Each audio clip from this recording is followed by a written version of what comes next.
Hello नमस्कार everyone. आज हम आप लोगों से एक बहुत ही इंपॉर्टेंट टॉपिक को लेकर बात करेंगे।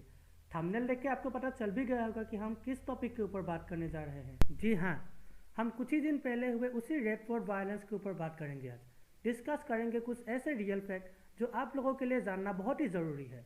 तो जुड़े रहे हमारे साथ। दोस्तों, दिल्ली हमारे लिए बहुत ही इंपॉर्टेंट प्लेस है, हमारे देश की कैपिटल है। लेकिन पिछले कुछ महीनों से दिल्ली में जो हिंसा वायलेंसेस हो रहे हैं उससे इंटरनेशनली हमारी इमेज बहुत ही खराब जाता है। अभी कुछ ही महीनों पहले जब डोनाल्ड ट्रंप दिल्ली विजिट के लिए आए थे, दोस्तों मैं आपको बता दूं, उनका दिल्ली विजिट हमारे लिए बहुत ही इंपॉर्टेंट था क्योंकि पूरी इंटरनेशनल मीडिया की नज़र दिल्ली पे था। लेकिन उस वक्त भी दिल्ली में हमें वायलेंसेस देखने को मिला जिससे इंटरनेशनली हमारी इमेज बहुत ही बुरा गया है। और अब ये रेड फोर्ट पर वायलेंस। दोस्तों, किसान जो है उनको हम बहुत ही सिंपल शांत रहने वाले लोग समझते हैं। हालांकि उन्होंने भी बता दिया है कि वो भी अपने अधिकारों को जताना जानते हैं। पर हाल ही में जो हमारे लाल किले पे वायलेंस हुआ उससे किसानों का इमेज बिल्कुल भी अच्छा नहीं आया है। 26 जनवरी यह दिन हमारे देश के लिए बहुत ही इम्पोर्टेंट दिन है। देश के सभी लोग जाति, धर्म, रिलीजन ये सब कुछ भुलाकर होशो हल्लास में इस दिन को सेलिब्रेट करते हैं। उसी 26 जनवरी के दिन किसान जो आंदोलन कर रहे थे वो चाहते थे कि वो दिल्ली में एक ट्रैक्टर रैली करे। उन्होंने सरकार से ये आग्रह भी किया था कि उनको एक ट्रैक्टर रैली की परमिशन दिया जाए।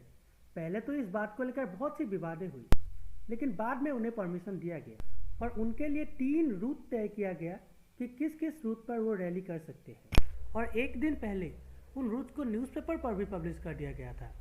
लेकिन उसके ठीक एक दिन बाद ही कुछ उपद्रवी लोगों ने तय किया गया रास्ता छोड़कर रेड फोर्ट तक पहुंच गया और उसमें अपना झंडा लहरा दिया।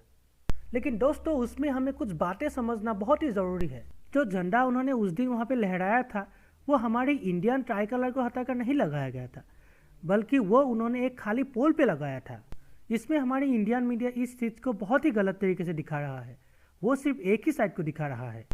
लेकिन असली बात तो ये है कि वो झंडा उन्होंने उस दिन हमारी इंडियन ट्राई कलर को हटाकर नहीं लगाया था, बल्कि वो उन्होंने एक दिन एक एम्प्टी पोल पे लगाया था। हालांकि ये भी बहुत गलत बात है क्योंकि रिपब्लिक डे हमारे देश के एक बहुत ही पवित्र दिन है और देश के सभी लोग जाति, रिलीजन सबको छोड़कर एक साथ इस दिन को मनाते हैं। उसी दिन रेड फोर्ट पे जाके, जिसका एक अलग ही महत्व है, उस पे जाके किसी एक पार्टिकुलर रिलीजन के सिंबल को लगाना, इससे देश के यूनिटी पर एक बहुत ही बड़ा सवाल खड़ी कर देने जैसा होगा। लेकिन फिर भी हम सिर्फ एक साइड को ही दोष नहीं दे सकते। इसमें कहीं ना कहीं दिल्ली पुलिस पर भी सवाल आना लाजमी है क्योंकि इतने बड़े दिन में वो लोग लाल किले तक कैसे पहुंच पाए। और कहीं ना कहीं ये दिल्ली पुलिस की एक फेलियर है कि वो लोगों को लाल किले तक पहुंचने से नहीं रोक पाए। और अगेन हमारी इंडियन मीडिया भी इस चीज़ को बहुत ही गलत तरीके से रिप्रेजेंट कर रहा है, जो हमारे देश के यूनिटी के लिए बिल्कुल भी अच्छी बात नहीं है। मैं आपको बता दूं, जो झंडा प्रोटेस्टर्स ने वहाँ पे लगाया था वो कोई खालिस्तान का झंडा नहीं था। देखिए मैं आपको दिखाता हूँ। ये जो राइट साइड में आप देख रहे हैं ये खालिस्तान का झंडा है जो रेक्टेंगुलर शेप का है, और ये जो लेफ्ट साइड में है ये निशान साहिब का झंडा है जो उस दिन प्रोटेस्टर्स ने वहाँ पे लगाया था। देखिए दोनों में फ़र्क सिर्फ इतनी सी बात है कि खालिस्तान का फ्लैग रेक्टेंगुलर शेप का है और निशान साहिब का फ्लैग ट्रायंगुलर शेप का है। ये फ्लैग आपको बहुत सी जगह देखने को मिलेगा, जैसे गुरुद्वारे में लोगों को इसे लेते हुए, फिर इंडियन आर्मी में भी बहुत से लोग इसका यूज़ करते हैं। इसमें जो लोग कन्फ्यूज़ होते हैं वो सिर्फ इतनी सी बात को लेकर है कि इसमें जो बीच का सिंबल है वो दोनों में सेम है। इस सिंबल का एक बहुत ही पवित्र मीनिंग है। ऐसा माना जाता है कि इसमें इतनी ताकत है कि ये अपनी धार से सच को झूठ से अलग कर सकता है। और दोनों फ्लैग में आपको एक ही सिंबल को देखने को मिलेगा। और मैं आपको बता दूं कि ये जो खालिस्तान का कॉन्सेप्ट है ये पाकिस्तान का लाया हुआ सिर्फ एक प्रोपोगेंडा है। उनका एक पॉलिटिकल पार्टी है APML नाम का, वो ये सब प्रोपोगेंडा फैलाते रहते हैं।